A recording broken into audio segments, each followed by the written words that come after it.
Tolobaki likambo ya Mutamba, mes chers Congolais, na Koloba, les jeunes gens congolais na Koloba, bandeko nyonso ya diaspora ba congolais na zoloba boye. C'est pas encore fini.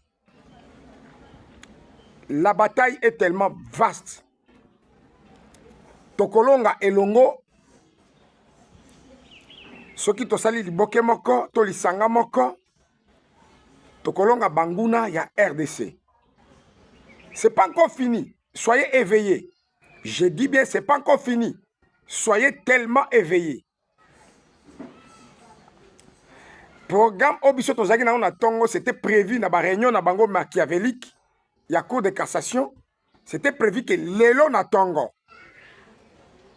Babanda procès à partir de 18h30. Bah ko libérer Tobakota repos pour distraire population jusqu'à 22h. Sima les peuples fatigués ba kokende bazongi bandaku après ba memaye mano militaire jusque na prison. Ça pas tenu. Raison pour laquelle ba koti susu na ba conseil mususu pour ba retrouver que non vers les 5 ba komema susu Mutamba. Potentiel et ça n'est que diminué. Et puis l'information est que baluka ba mesure sécuritaire.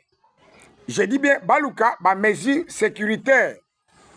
Ba mesure sécuritaire pour ba sala nini pour baye ba comment maîtriser la population, pour baye ba comment bloquer pe ko zwa Mutamba. Ne cédez pas à la manipulation. Mutamba ou rien, je le dis. Mutamba ou rien. Pourquoi?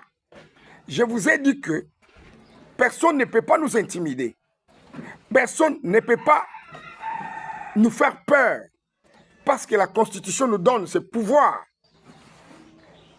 La Constitution nous donne ce privilège.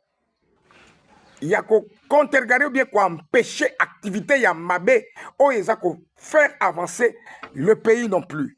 Alors nous, peuple congolais, comme étant un souverain primaire, nous sommes censés, nous sommes obligés d'être mobilisés comme un seul homme pour mettre barrière dans Makamo Nyamou Nyamou, ce garçon qui n'a pas un dossier à problème, ce garçon qui a un dossier vide judiciaire ne doit pas être condamné. Je dis bien ne doit pas être condamné. Tala Moninga, Pesa Mbote, Lobelaye, Mutamba ou rien. Alors, Tozali Aou, ba marche Ekoba, lobby Okuna, jusqu'à les 5, ba marche Ekoba. Il faut que le pays Nabiso va apprendre que cette fois-ci, le peuple congolais a fungoli misu. Donc, qu'on cède à n'importe quoi que ce soit. Et puis prochainement, nous devons faire des marches contre Batu Oyo. Bazali ko combattre pays, peut ko combattre Mokonzi Mboka. Nakotanga le bino ba komo ya Batuana. Et puis, nous devons faire des banderoles contre les PPRD, les classiques du PPRD FCC et ensemble, Oyo Bazali, ba étrangers, ba autorité morale d'abord, ba étrangers qui veulent mettre toujours bâton dans les roues pour payer avant c'était. Cette façon, on ne va pas céder à cette manipulation. Là, je le dis tout haut. Nous ne sommes pas obligés de céder à cette manipulation. C'est pur et simple une manipulation. Alors, peuple congolais, c'est moi, Youssoufou Kalonji, un leader d'opinion, un acteur politique avéré. Je le dis en connaissance de cause. Il doit y avoir un changement en RDC. Fatou Béton seul, ça ne tiendra pas. Nous devons nous associer. Pour tout tombolaye maboko likolo. Pour tout sungaye comment il peut avancer avec une noble vision qu'il a de faire avancer le pays. Dans ce pays, nous devons changer la classe politique. Dans ce pays, nous devons changer la constitution. Dans ce pays, nous devons signer le deal ou l'accord économique avec les États-Unis d'Amérique. Avec ces trois facteurs, c'est le début ou bien le socle du développement de la RDC. croyez-moi, s'il vous plaît, de part et d'autre, ce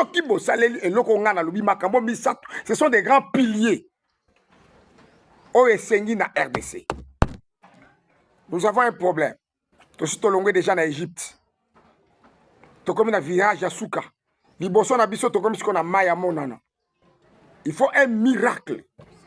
Il faut un miracle. Nous devons traverser maintenant la mer Rouge.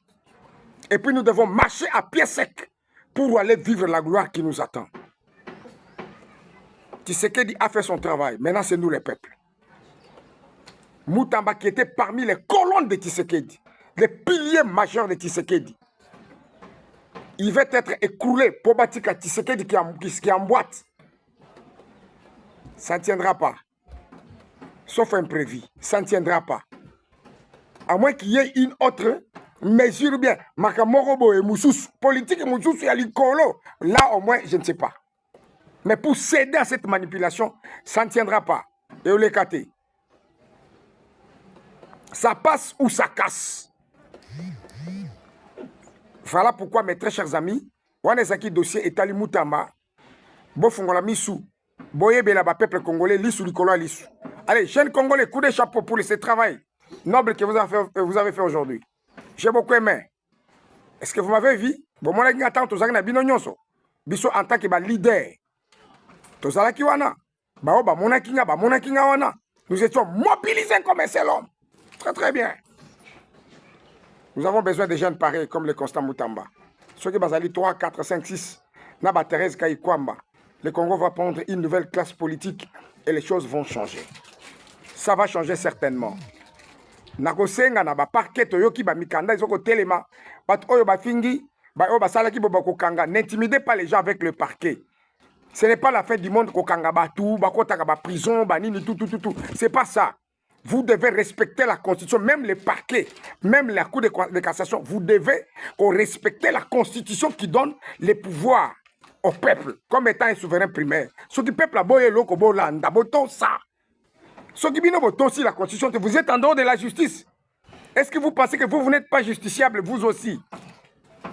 Tokokipe kofunda bino, bako kangape bino.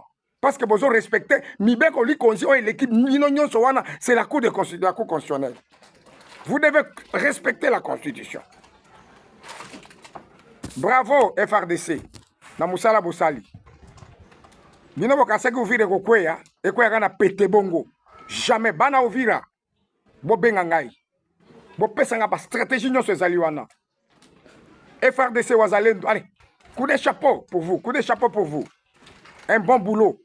Pour na moni nebo balusi mabele et tout luku ya ba M23 de ba koufi.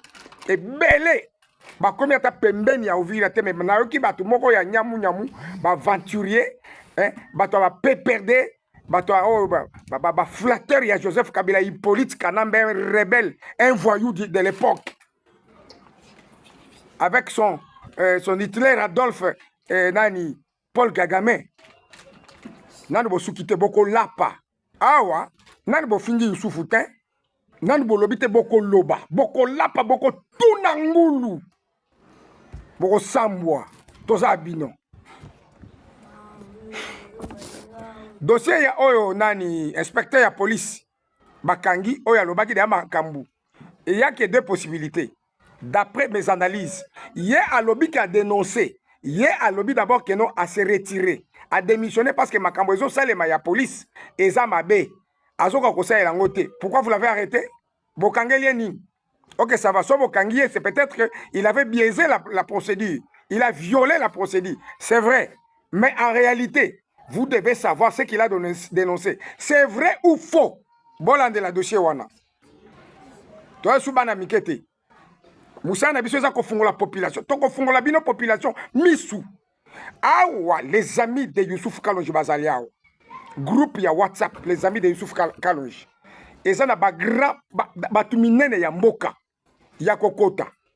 Comment kaka intègre-moi 081 098 33 64 les amis de Youssouf Kalonji. Abonnez-vous, partagez, commentez. Allez, bonne journée à tous. Merci.